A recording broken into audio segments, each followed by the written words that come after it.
What's going on, guys? It's Destin here, and we are checking out a 2024 Salem Hemisphere 310BHI. So a higher-end lineup through Forest River. I don't see many of the Hemispheres here. I'm glad I got one of the bigger bunkhouses to check out and kind of showcase this thing because it's got a lot going on with it.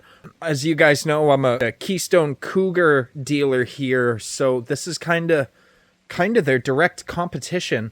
So starting off at the front, we'll go around this thing and head on inside. Power tongue jack, two 20-pound LP tanks, and then our battery space right behind there. Molded fiberglass front cap. It looks gorgeous. I like that privacy window in the front there. And then some amber marker lights right towards the front so you can kind of see what you're doing at night. Leave them on. The thing's really sharp. You got two awnings on the coach, a larger one on your slide out there, and then your awning right over the door. You're not going to get soaked while you're walking outside there. Pass-through storage is actually huge in this thing. Good showcase on the aluminum framing right there. You do get a power outlet outside here, and then our battery disconnect and solar controller is going to be on the off-door side. We'll get to that here in a minute. Nice little laundry chute we'll get to, and you do have power stabilizers on this thing. On the underneath, it is a accessibility, what they call it, so you can drop pieces of that panel in like a few foot section, so you're not dropping the whole thing. You do have tank heaters on the underbelly as well. Leash latch for your furry friends, and then some wide entry steps as you're walking in, so a little bit more comfortable.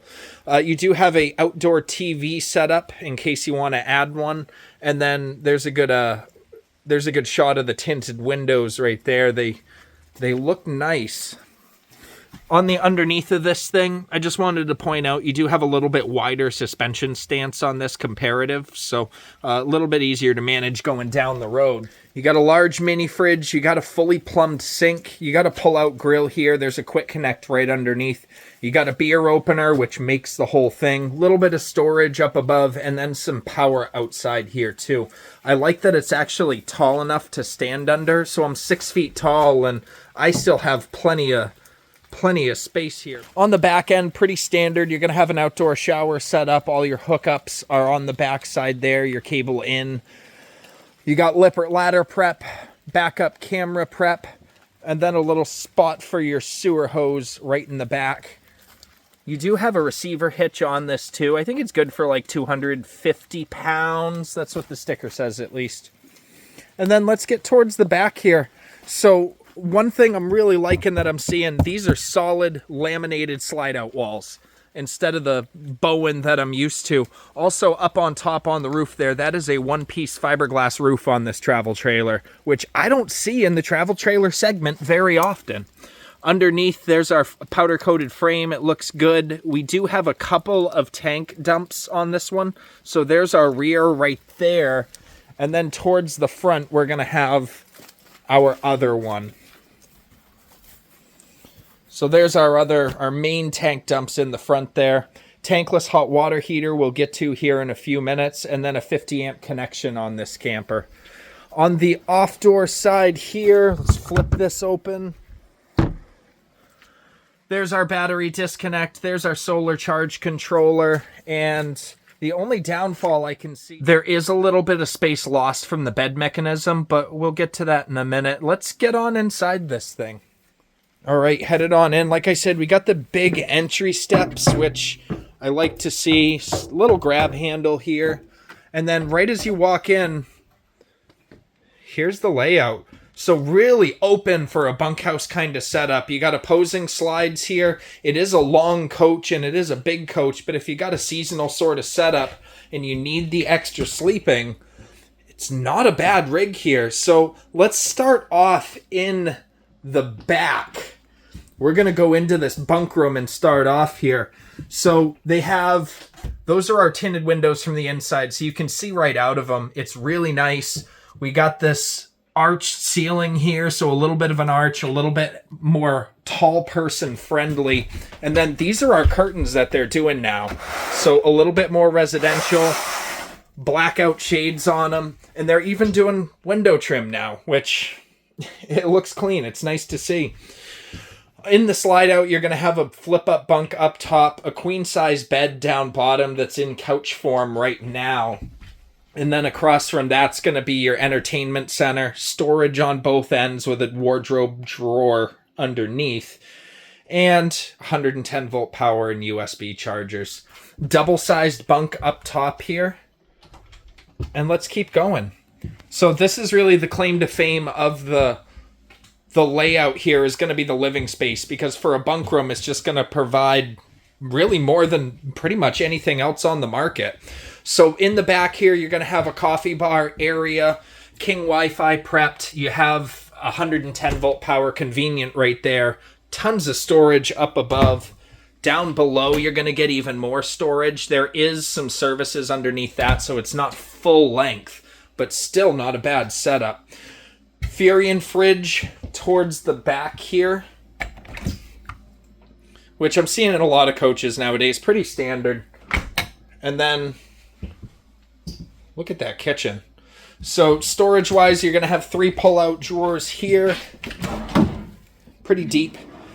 No carpet in this thing, so they just extended the linoleum. It looks good. I don't see any like edges popping up that I see sometimes. They did a good job with it. Furion microwave that's actually short enough to be able to reach, and then the matching oven right next to that.